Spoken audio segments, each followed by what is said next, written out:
Hello everyone, welcome back to my channel. Today I want to discuss about future perfect tense. Future perfect tense की identification पहचान इस video में discuss करूंगी। ऐसे sentence जिनके वाक्यों के अंत में चुका होगा, चुकी होगी, चुकी होंगी आदि शब्द आते हैं फ्यूचर परफेक्ट टेंस कहलाता है।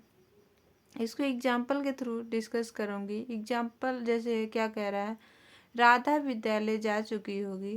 इसका English translation, Radha will have gone to school. तो इसमें चुकी होगी डिस्क्राइब कर रहा है। मोहन विद्यालय जा चुका होगा, Mohan will have gone to school, लेकिन सब्जेक्ट के अकॉर्डिंग हमारा चुका होगा आ जाएगा। वे विद्यालय जा चुके होंगे, they will have gone to school.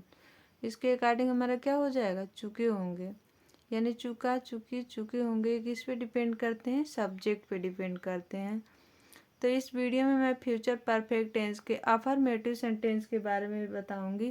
Affirmative sentence को हिंदी में क्या कहते हैं, सकारात्मक वाक्य।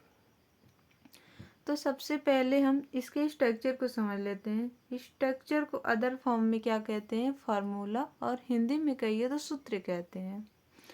तो इसका स्ट्रक्चर सबसे पहले क्या होता है, subject plus helping verb plus verb का third form plus object.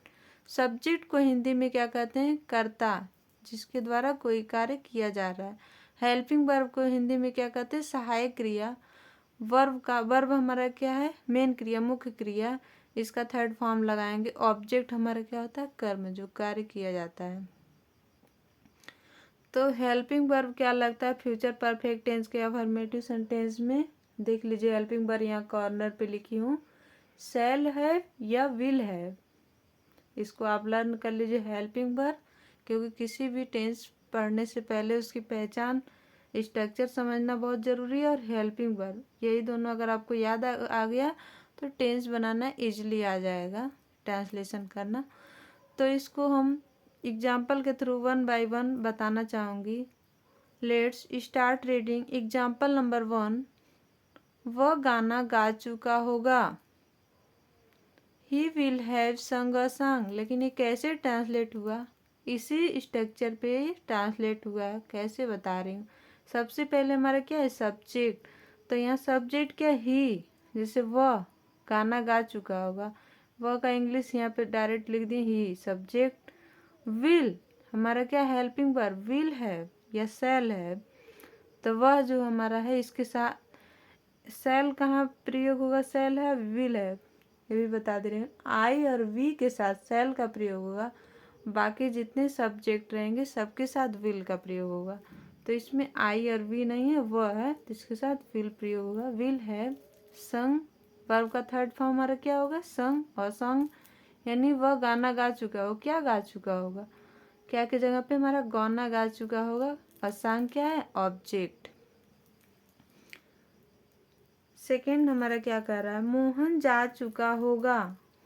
Mohan will have gone, ये भी इसी स्ट्रक्चर पे ट्रांसलेट हुआ है। What is Mohan, Mohan is subject, will helping verb, have क्या हमारा, विल हैव। विल हैव ये क्या है, helping verb, gone, go went gone, gone क्या है, वर्ब का थर्ड फॉर्म। ऑब्जेक्ट रहेगा तो लगाएंगे, नहीं तो कोई बात नहीं। थर्ड हमारा क्या कह रहा है, वो भोजन पका चुकी होगी। She will have cooked food. What is she, she subject, will have, she के साथ भी विल हैव लगेगा। कुक्ड वर्ब का थर्ड फॉर्म है, फूड क्या, ऑब्जेक्ट। अगर भोजन की जगह क्या कह दिया जाए, वो क्या पका चुकी होगी, वो भोजन।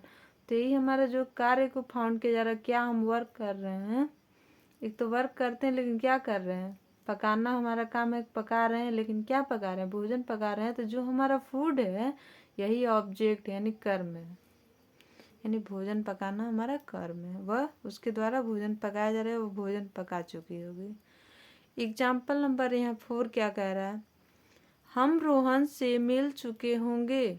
We shall have met Rohan. What is we subject, shall have हमारा क्या है, हेल्पिंग वर्ब। देखिए आया ना, बोली आई और वी के साथ शैल, तो यहाँ पे वी है तो वी के साथ शैल, बाकी जितने भी सब्जेक्ट रहेंगे सबके साथ विल। मेट वर्ब का थर्ड फॉर्म रोहन, कोई तो ऑब्जेक्ट होगा जिससे हम मिल चुके होंगे, रोहन से। रोहन हमारा क्या, object. Example number 5, Mahesh Jaipur पहुंच चुका होगा। Mahesh will have reached Jaipur. What is Mahesh? Mahesh subject, will have helping verb, reached verb का थर्ड फॉर्म। कहाँ को पहुंच चुका होगा महेश? जयपुर को। Jaipur is object. Example number 6 and last example, Garima सो चुकी होगी। Garima will have slept. What is Garima? Garima is subject. Garima हमारा क्या है? सब्जेक्ट और नेम भी है, तो उसके साथ हम क्या लगाएंगे? विल ही लगाएंगे। तो यहाँ पे सेम होगा, विल हैव स्लेप्ट। वर्ब का थर्ड फॉर्म, ऑब्जेक्ट है तो लगाएंगे, नहीं तो कोई बात नहीं। तो इस तरह से आप देख रहे हैं फ्यूचर परफेक्ट टेंस की आइडेंटिफिकेशन मैं बता दी हूँ, एग्जाम्पल भी।